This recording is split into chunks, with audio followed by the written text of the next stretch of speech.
তো hello guys, আজকে Sunday মানে ফান্ডে। তো ফান্ডের দিনে কিন্তু আজকে আমরা কিন্তু রেস্ট করছি। তো আপনারা দেখতে পাচ্ছেন সাহেবদা বসে আছে বা শুয়ে আছে বলতে পারেন। আর এবং সুইটদা কিন্তু মাংসগুলো ধোয়াধুয়ি করছে, কাটাকাটি করছে, দেখতে পাচ্ছেন। আর আমি ভাবলাম যে বন্ধুদের সঙ্গে একটু শেয়ার করে দিই। এখানে কিন্তু অনেক রকমের খাবার নিয়েছি আজকে পাট্টি মাটন থেকে। কলিজা এনেছি, তারপর বুকলের হাড় এনেছি, তারপর মগজ এনেছি। দেখতে পাচ্ছেন মগজগুলো ভাই সেই লেভেলের ভাই, খেতে লাগে আমাকে পার্সোনালি, আমাকে মগজটা বিশাল ভালো লাগে। তারপর অনেক রকমের জিনিস আছে, 3-4 রকম জিনিস, ভুড়ি আছে। তো আমরা 3-4 রকমের জিনিস নিয়ে চলে এসেছি পাট্টি মাটন থেকে। তো এটা আমাদের কিচেন ঘর, দেখতে পাচ্ছেন আমাদের কিচেন ঘরের অবস্থা দেখেন, সেই লেভেলের ভাই, একদম কাচড়া হয়ে আছে।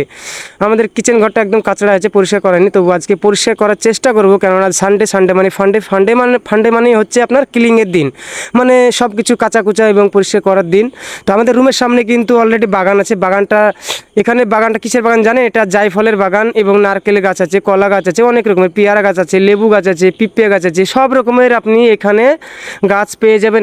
আবারও রুমে ঢুকে পড়লাম, দেখি কি অবস্থা। এখনও কিন্তু কাটাকুটা হয়নি, কমপ্লিট হয়নি। তো আমাদের রান্নাগুলো কেমন লাগছে এবং আমাদের সেটআপগুলো কেমন লাগছে অবশ্যই একটু জানিবেন, কেন প্রবাস মানে যন্ত্রণা। প্রবাসী যারা থাকে তারাই জানে যন্ত্রণা। তো ভালো লাগলে অবশ্যই একটু লাইক কমেন্ট করে সাথে থাকবেন। তো